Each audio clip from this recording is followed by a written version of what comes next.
Friends, welcome back to inside botany. और bryophyta series में आज हम लोग को पढ़ना है स्फैगनम। बहुत ही इम्पॉर्टेंट जीनस है क्योंकि आपने अभी तक थैलोइड जीनस पढ़ा है और ये लीफी जीनस है, तो इसलिए भी ये इम्पॉर्टेंट है। तो चलिए हम इसकी शुरुआत करते हैं। सबसे पहले हम इसके सिस्टमैटिक पोजीशंस को पढ़ेंगे, इसके स्ट्रक्चर को पढ़ेंगे, फिर इसके रिप्रोडक्शन और इसकी लाइफ साइकिल के बारे में जानेंगे। तो हम शुरू करते हैं इसके सिस्टमैटिक पोजीशन से। तो क्लास आपको पता ही है कि यहाँ ब्रायोप्सिडा है और subclass Sphagnobrya, order Sphagnales, family Sphagnaceae. Sphagnum is commonly known as peat moss, bog moss and turf moss. और अगर हम इसके डिस्ट्रीब्यूशन की बात करें तो लगभग 340 स्पीसीज़ वर्ल्ड वाइड डिस्ट्रीब्यूटेड हैं, जिसमें से 20 स्पीसीज़ इंडिया में प्रेजेंट हैं। और ये प्लांट्स कहाँ ग्रो करते हैं? मोस्टली स्वैम्स पे ग्रो कर रहे हैं, मॉइस्ट हैबिटेट्स पर ग्रो कर रहे हैं। ये एक्वेटिक से सेमी एक्वेटिक हैबिटेट को चूज़ करते हैं अपनी ग्रोथ के लिए। तो ये बैंक ऑफ लेक्स, हिल्स, ऐसी सभी जगहों पर पाए जा सकते हैं। Sphagnums are usually perennial. Upper part of thallus usually growing और लोअर पार्ट जो वो टाइम टू टाइम डिसइंटीग्रेट हो जाता है। और इनके थैलस में एक ऐसा एसिडिक सब्सटेंस होता है जो एंटी माइक्रोबियल प्रॉपर्टी रखता है। इस वजह से इनका डीकम्पोजिशन भी बहुत स्लो हो जाता है। तो इस तरीके से ये उस जगह को भर देते हैं जहाँ पर ये ग्रो कर रहे हैं। डेड बॉडीज़ है कह सकते हैं, वो ईयर्स आफ्टर ईयर्स एक्यूमुलेट होती जाती हैं।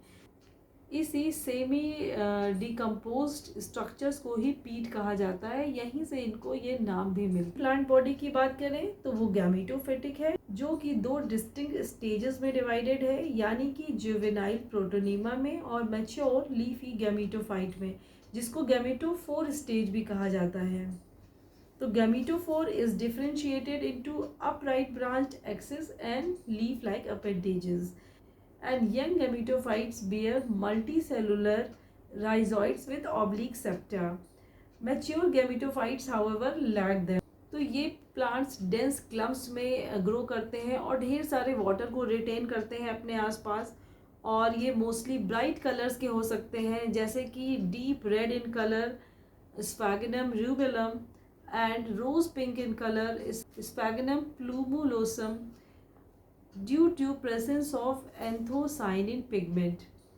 तो इकोनॉमिक यूजेस भी बहुत है स्फैगनम का, क्योंकि यहाँ पर वाटर होल्डिंग कैपेसिटी बहुत ज़्यादा है। जैसे मैंने आपको बताया कि ये डिसइंटीग्रेट भी नहीं हो रहे हैं, तो इसमें वाटर होल्डिंग कैपेसिटी बहुत ज़्यादा है। तो इसलिए इसको प्लांट्स की पैकेजिंग के रूप में, नर्सरीज़ में जो प्लांट पैक होके ट्रांसपोर्ट किए जाते हैं उसमें इसको बहुत वाइडली यूज़ किया जाता है। सीडलिंग ट्रांसपोर्टेशन के अलावा इनको सीड बेड्स बनाने में और मॉस स्टिक, जो कि प्लांट्स को, क्लाइंबर्स को सपोर्ट करती है, उनको बनाने में भी किया जाता है। और इनकी इसी प्रॉपर्टी को, यानी कि ये एंटी माइक्रोबियल प्रॉपर्टी को देखते हुए इसे वर्ल्ड वॉर 1 में भी यूज़ किया गया था। तो इसमें एब्जॉर्बेंट प्रॉपर्टी भी है, इसीलिए इसको बैंडेजेस के अंदर बंद करके सर्जिकल ड्रेसिंग्स में भी यूज़ किया गया था ड्यूरिंग द वर्ल्ड वॉर 1। तो स्फैगनम का बहुत ज़्यादा रोल है इकोलॉजिकल सक्सेशन के लिए भी, क्योंकि आपको पता है कि ये जहाँ पर ग्रो कर रहे हैं, यानी अगर ये स्मॉल पॉन्ड और बहुत छोटी लेक में, वाटर बॉडीज़ में ये कर रहे हैं ग्रो, तो ये ईजिली वहाँ से डिसइंटीग्रेट तो हो नहीं रहे, डिकम्पोज हो नहीं पा रहे हैं। तो धीरे धीरे ये वहाँ पर इकट्ठा होने लगते हैं, इनकी डेड बॉडीज़ वहाँ पर इकट्ठा होने लग रही हैं और वहाँ पर दूसरे एक्वेटिक प्लांट्स के लिए ये सूटेबल प्लेस नहीं रह जाता है इनकी ग्रोथ की वजह से। और इनकी ग्रोथ भी लग्जूरियंट होती है, तो दूसरे वहाँ पर एक्वेटिक प्लांट ग्रो नहीं कर सकते हैं। तो धीरे धीरे वो जगह कैसी हो जाएगी, पूरे पीट मॉस से भर जाएगी और फिर ये मीज़ोफाइट्स के लिए ज़रूर अच्छी है। तो यानी कि इकोलॉजिकल सक्सेशन में ये बहुत ज़्यादा हेल्प करते हैं, क्योंकि फिर जब मीज़ोफाइट्स आते हैं तो आपको पता है उसके बाद लगातार कम्युनिटीज़ चेंज होती रहेंगी तब तक जब तक कि फॉरेस्ट कम्युनिटी नहीं आ जाती है। External feature of mature gametophore axis और लीव्स में डिवाइडेड है। तो एक्सिस जो यहाँ पर है, मेन एक्सिस, ये इनडिटर्मिनेट ग्रोथ का है, और सबमर्ज स्पीसीज में तो ये सेवरल मीटर का हो सकता है।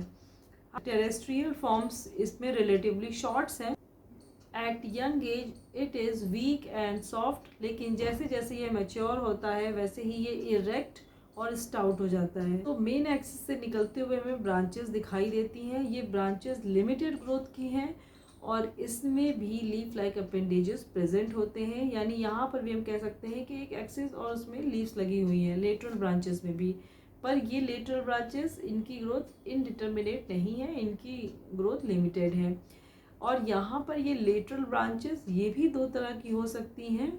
यानी एक जो पेंडेंट ब्रांचेस हैं ये ग्रो करेंगी और मेन एक्सिस के पैरेलल डाउनवर्ड चलना शुरू कर देंगी, जबकि दूसरी तरीके की डाइवर्जेंट ब्रांच होती हैं जो एक्सिस से निकल के आउटवर्ड एंड अपवर्ड ग्रो करती हैं। तो डाइवर्जेंट ब्रांचेस को हम लोग एक्स करंट भी कह सकते हैं। लीव्स की अगर हम बात करें तो लीव्स जो है लेटरल ब्रांचेस पे भी प्रेजेंट है और मेन ब्रांच पे भी प्रेजेंट है। मोस्टली ये क्लोजली पाई जाती हैं, तो ये ओवरलैप कर रही हैं एक दूसरे को, और ये स्पाइरल फिलोटेक्सी में प्रेजेंट है। लीव्स स्मॉल है, सेसाइल है, एंटायर है और विदाउट मिडरिब है। यंग गैमेटोफाइट की बात करें तो यहाँ पर मल्टी सेलुलर राइजोइड्स पे प्रेजेंट है, लेकिन राइजोइड्स डिसअपियर हो जाता है जब गैमेटोफोर मैच्योर होता है। एनाटॉमी की बात करें यानी कि इंटरनल स्ट्रक्चर की, तो मेन एक्सिस का अगर हम ट्रांसवर्स सेक्शन देखें तो हमें यहाँ पर कॉर्टेक्स, प्रोजेनकाइमेटस रीजन, सेंट्रोसिलेंडर दिखाई देता है। कॉर्टेक्स क्या है? ये आउटर पार्ट एक्सिस का है जो कि दो से 4 लेयर का हो सकता है। यहाँ पर थिन हेलाइन लिविंग सेल्स प्रेजेंट हैं, लेकिन कॉर्टेक्स अगर हम लेटरल ब्रांच की बात करें तो वहाँ पर सिंगल लेयर्ड भी हो सकता है। लेटरल ब्रांचेस में कुछ सेल्स, कॉर्टेक्स की जो ये सेल हैं, इलोंगेटेड हो जाती हैं और बॉटल जैसा स्ट्रक्चर बना लेती हैं। इनको बॉटल शेप या फिर रिटॉर्ट शेप कहते हैं।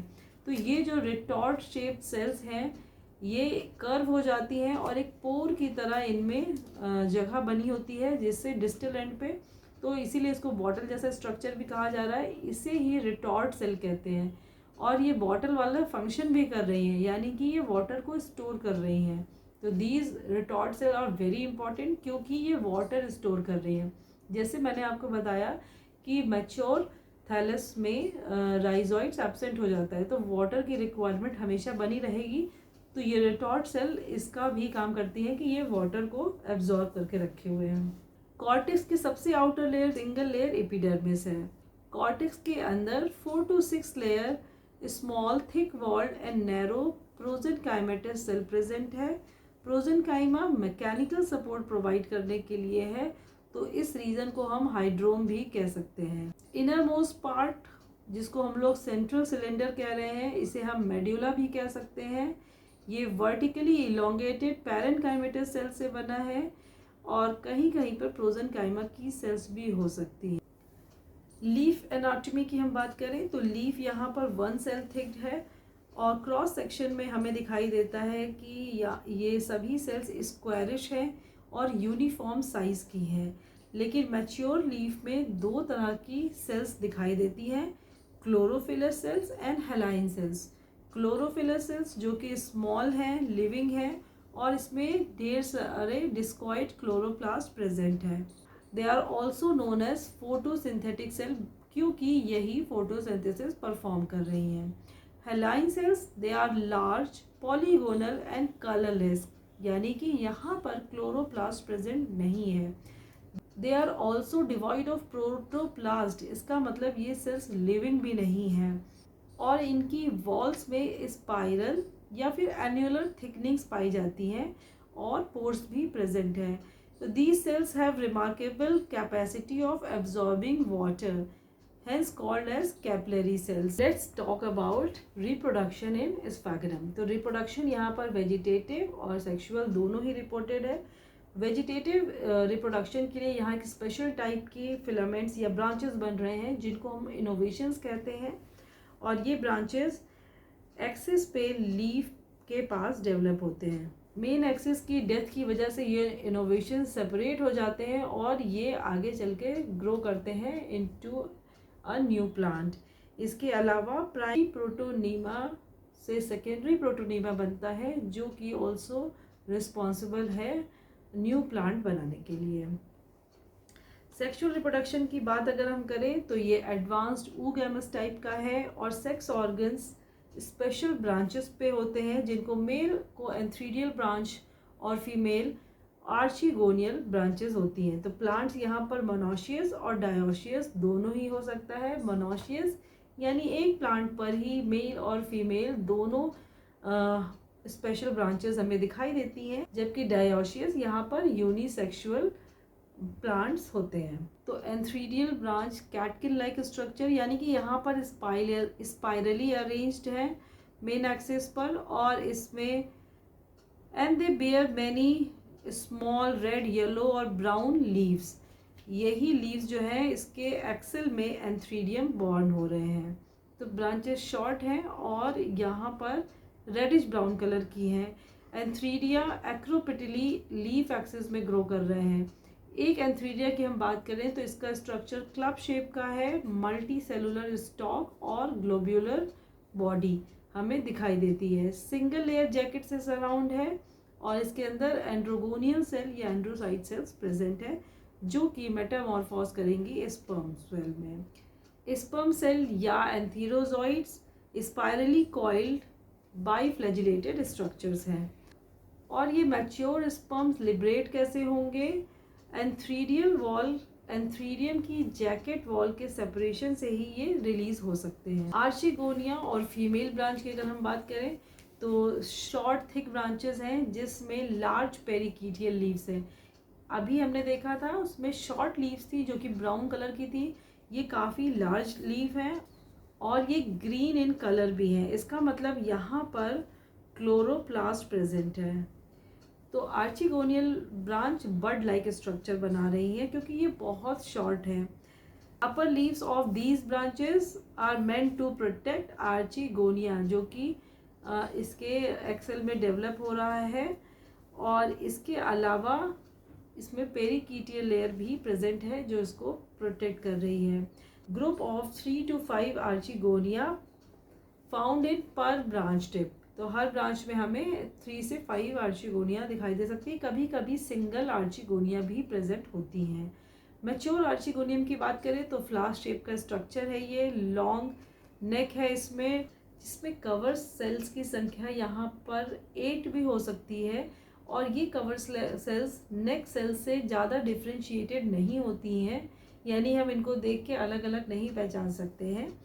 इसके अलावा जो इनकी कैविटीज़ है उसमें 8 to 10 नेक कनाल सेल्स होती हैं। वेंटर जो कि स्टाउट स्ट्रक्चर है उसमें वेंटर कनाल सेल और नेकेड एग सेल प्रेजेंट होती है। यहाँ पर एग सेल और वेंटर सेल लगभग सेम साइज का है। तो just before fertilization neck canal cell and venter canal cell disintegrate हो जाती हैं और एक फ्री पैसेज देती हैं स्पर्म्स को एंट्री के लिए। तो स्पर्म की एंट्री होती है, स्पर्म या एंथीरोजॉइड्स वो एग सेल से फ्यूज होता है और जाइगोट बन जाता है। तो जाइगोट जो है यही स्पोरोफाइट की फर्स्ट सेल है और इसी से स्पोरोफाइट बनता है। ज़्यादातर एक आर्चिगोनियल ब्रांच पे एक स्पोरोफाइट ही फर्टिलाइज हो पाता है, एक ही स्पोरोफाइट बन पाता है। एक मैच्योर स्पोरोफाइट की अगर हम बात करें तो ये फुट, सीटा और कैप्सूल में डिवाइडेड होता है। फुट यहाँ पर बल्बस और हॉस्टोरियल इन एक्टिविटी है, यानी कि ये गैमेटोफिटिक टिश्यूज़ में से न्यूट्रिशन एब्जॉर्ब करने का काम करता है। इसके अलावा जो सीटा है वो लॉन्ग है, नैरो है और इसका काम है फुट और कैप्सूल को कनेक्शन प्रोवाइड करना। Capsule almost spherical in shape है। कैप्सूल वॉल यहाँ 3 to 7 लेयर्ड हो सकती है और कैप्सूल के अंदर हमें स्पोरोजीनस मास दिखाई देता है। तो स्पोरोजीनस मास स्पोर सैक के अंदर है। सेंट्रल सिलेंडर कॉल्यूमेला है जिसके ऊपर ये स्पोर सैक डोम लाइक स्ट्रक्चर बना रहा है। तो जैसे ही कैप्सूल मैच्योर हो जाता है, यानी इसके अंदर अब स्पोर्स बन चुके हैं, इस वक्त ये अपनी प्रोटेक्टिंग लेयर से बाहर आ जाता है और अब ये इलोंगेटेड स्पोरोफाइट बन चुका है। इसे ही स्यूडोपोडियम कहा जाता है। ये जो लीफलेस एक्सिस है इसे ही स्यूडोपोडियम कहा जाता है। स्पोर्स अब मैच्योर हो गए हैं तो इनको लिबरेट होना है और यहाँ पर जो डेhiscence का मैकेनिज़्म है वो एक्सप्लोजिव है और एयर गन मैकेनिज़्म है। यहाँ पर एक चीज़ और ध्यान देने की है कि इलेटर्स एब्सेंट हैं। आपने ज़्यादातर ब्रायोफाइट्स में देखा कि इलेटर्स प्रेजेंट होते हैं जो कि हेल्प करते हैं स्पोर्स के डेhiscence में, लेकिन यहाँ पर इलेटर्स एब्सेंट हैं। तो यहाँ पर जो भी स्टेराइल सेल्स ऑलरेडी प्रेजेंट हैं वो क्या हो जाएंगी, ड्राई हो जाएंगी due to the excessive sun heat, और इसकी वजह से एक प्रेशर डेवलप हो जाएगा। फिर कॉल्यूमेला की और सारी जो सेल्स हैं वो श्रिंक कर जाएंगी। इसकी वजह से ओपर्कुलम यहाँ पर सडनली बस्ट होगा और स्पोर्स इजेक्ट हो जाएंगे एक्सप्लोजिवली। इसका मतलब है कि जैसे एक बंदूक से गोली निकलती है, ठीक उसी तरह यहाँ पर ऑरेंज येलो कलर का हमें स्पोर्स का मास डिस्पर्स होते हुए दिखेगा, जो अचानक सडनली ऐसे बिल्कुल डिस्पर्स हो जाएगा और इसी वजह से ये बहुत दूर दूर तक डिस्पर्स हो सकते हैं। जर्मिनेशन ऑफ स्पोर्स की अगर हम बात करें तो इनिशियली तो सभी स्पोर्स टेट्राहेड्रल कंडीशंस में थे, यानी कि चार चार स्पोर्स एक साथ, क्योंकि आपको पता है कि ये मियोसिस के प्रोसेस से हैप्लॉइड स्ट्रक्चर में कन्वर्ट होते हैं। तो टीट्रेड यहाँ पर हमें यही दिखाता है कि ये मियोसिस से बने हुए हैं और हर एक स्पोर एक हैप्लॉइड स्ट्रक्चर है। तो लेटर ऑन ये अपने टीट्रेड से अलग हो जाते हैं और सिंगल सिंगल स्पोर्स प्रेजेंट हो जाते हैं। तो हर स्पोर पे हमें एक ट्राई रेडिएट मार्क दिखाई देता है, जिससे हमें पता चलता है कि ये पहले टेट्राहेड्रल पोजीशन में अरेंज थे। यही ट्राई रेडिएट मार्क जो है, यहीं पर जो एक्जीन है वो थिन होती है और यहाँ से ही जर्मिनेशन इनिशिएट होता है, यानी कि जो इनर इंटीन लेयर है वो वाटर एब्जॉर्ब करके यहाँ पर से ही बाहर निकलती है। यही वो जगह है जहाँ से जर्मिनेशन ट्यूब प्रोट्रूड होती है। तो जब फेवरेबल कंडीशन होगा तभी यहाँ पर जर्मिनेशन होगा, तभी वाटर की सप्लाई होगी, तभी जर्मिनेशन होगा। तो जैसे ही यहाँ जर्मिनेशन ट्यूब निकलती है तो जर्मिनेशन ट्यूब जो है वो डिवाइड करती है और फ्लैट इरेगुलर ग्रीन स्ट्रक्चर बनाती है, जिसको हम लोग प्राइमरी प्रोटोनीमा कहते हैं। तो प्राइमरी प्रोटोनीमा हमेशा स्पोर के जर्मिनेशन से बनेगा और ये प्राइमरी प्रोटोनीमा फोटोसिंथेटिक तो है ही है, इसमें राइजोइड्स भी प्रेजेंट है और ये बड लाइक स्ट्रक्चर की तरह आउटग्रोथ कर रहा है और इसमें ही यंग गैमीटोफाइट्स बन रहे हैं। तो ये गैमीटोफाइट की फर्स्ट स्टेज कह सकते हैं हम। इस तरह हम अल्टरनेशन ऑफ जनरेशन की अगर हम बात करें तो इस फैगनम में क्लियर अल्टरनेशन ऑफ जनरेशन दिखाई देता है, यानी कि यहाँ पर एक हैप्लॉइड गैमीटोफाइट है जो डोमिनेट और इंडिपेंडेंट फेज है जहाँ पर सेक्स ऑर्गन्स पाए जाते हैं, और दूसरा डिप्लॉइड स्पोरोफाइट है। हालांकि डिप्लॉइड स्पोरोफाइट पार्शियली डिपेंडेंट है गैमीटोफिटिक टिश्यूज़ पे न्यूट्रिशन के लिए। फिर उसके बाद अगेन जब स्पोर्स बन जाते हैं तो उसके बाद अगेन फर्टिलाइजेशन से डिप्लॉइड बने हुए स्पोरोफाइट में जब स्पोर्स बनते हैं वो मियोसिस की वजह से हैप्लॉइड होते हैं, तो अगेन हैप्लॉइडी यहाँ पर रिस्टोर कर ली जाती है। तो इस तरह से इस फैगनम हेट्रोमॉर्फिक है, डिप्लोहेप्लॉन्टिक है और यहाँ पर अल्टरनेशन ऑफ जनरेशन प्रेजेंट है। तो सिग्निफिकेंस हम लोग ने ऑलरेडी डिस्कस कर लिया है। इसका सिग्निफिकेंस ये वाटर रिटेंशन, बॉग फॉर्मेशन, पीट फॉर्मेशन मेडिकल यूजेस में भी है और इकोलॉजिकली तो इस फैगनम बहुत ही इम्पॉर्टेंट है। तो आज के लिए बस इतना ही। नए लेक्चर में हम नए टॉपिक पे बात करेंगे। तब तक के लिए टेक केयर, बाय बाय।